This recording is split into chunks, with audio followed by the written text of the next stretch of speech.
Sample analysis of discussion chapter. Now let's look at some parts of a discussion chapter اور ہم اس کو discuss کریں in terms of the moves جس کی ہم نے بات کی مختلف طریقے سے جس طرح ایک چیز سے ہم دوسری چیز کی ڈسکشن کو موو کرتے ہیں یا جاتے ہیں اور اس کو کس طرح سے لنگوسٹکلی یا لینگویج کے حساب سے پریزنٹ کرتے ہیں. اگر ہم بات شروع کریں سب سے پہلے انٹروڈکشن کی تو جس طرح سے تمام دوسرے چیپٹرز کی بات ہم نے کی تھی کہ انٹروڈکشن کے اندر you will definitely provide a general overview and then you will also provide over here an advance organiser.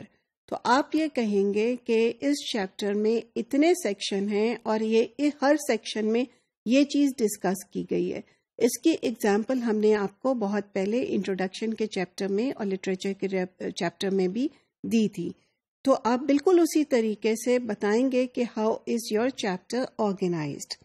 Now let's look at some specific moves یا وہ کون سے طریقے ہیں جن سے آپ مختلف قسم کی انفارمیشن کو پریزنٹ کر سکتے ہیں اپنے ڈسکشن چیپٹر میں. فار انسٹنس آپ یہ دیکھیں کہ یہ ایک موو ہے. موو سے مراد یہ ہے کہ یہ ایک طریقہ ہے بیک گراؤنڈ کے بارے میں بات کرنے کا اور یہ details let me remind you are in the book that is recommended to you as a text اور یہ آپ کے پاس ہونی چاہیے. So the first research question investigated relationship between dash and dash whatever. So you can see کہ یہاں پہ the person is trying to set the background of the research. اور سیکنڈ میں آپ یہ دیکھیں کہ یہ ایک اور موو ہے جس کے اندر وہ بات کر رہا ہے ریزلٹس کی. تو it is a statement of results. Correlation analysis indicated that self-report strongly predicted whatever. آگے چلتی ہے بات لیکن یہ اسٹیم آپ دیکھیں اس سے ہمیں پتہ چل رہا ہے کہ وہ اپنے ریزلٹس کو دوبارہ سے پریزنٹ کر رہا ہے. Then let's look at this move which we call over here expanding کہ کس طرح سے پچھلی ریزلٹس کو وہ اب ایکسپینڈ کر رہا ہے. The strong positive relation ship between self report and dash should what ever. آپ کا سینٹینس یہاں پہ اس نے کمپلیٹ کیا. میں اس میں سے ٹیکنیکل چیزیں نکال کر صرف بیسک لینگویج کو آپ کے سامنے پریزنٹ یہاں پہ کر رہی ہوں اور آپ بھی بالکل اسی طرح سے کریں گے کیونکہ ظاہر ہے ریسرچ تھیسس جو ہوتے ہیں they are difficult to read اور اس میں بڑی اسپیسیفک باتیں ہوتی ہیں لیکن یہاں پہ ہم صرف وہ طریقہ دیکھ رہے ہیں جس طریقے سے لوگ چیزوں کے بارے میں بات کرتے ہیں. تو this is the way you can expand on the given results.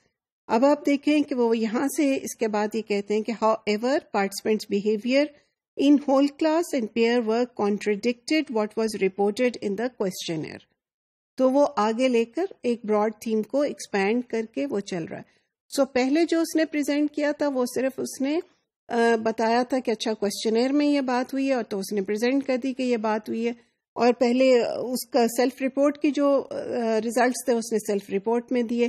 Now this person is sort of consolidating and making comments, so expanding on it by making interpretations. اب آپ دیکھیں کہ یہ ایک اور موو ہے, یہ ایک اور طریقہ, ایک اور سٹیپ ہے جس میں ہم نے کہا تھا کہ ایگزامپلس دینی ضروری ہوتی ہیں اور ایگزامپلس یا السٹریشن کی ایک آپ کے سامنے مثال ہے. So here self reports seem to contradict the claim of participant being generally an extroverted and talkative person.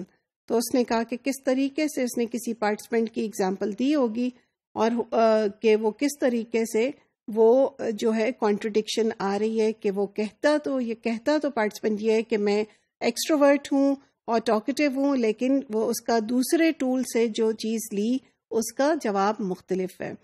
اور this also will draws attention اور آئی ایم شیور اسی تھیسس میں اس نے اس کی بات کی ہوگی to the need for triangulation. کس طرح جب مختلف ٹولز لے کر اسی چیز کو پڑھا گیا تو آپ کے سامنے ایک کانٹرڈکشن آئی اور اگر آپ ایک ہی ٹول یوز کرتے تو شاید وہ کانٹرڈکشن نہ آتی.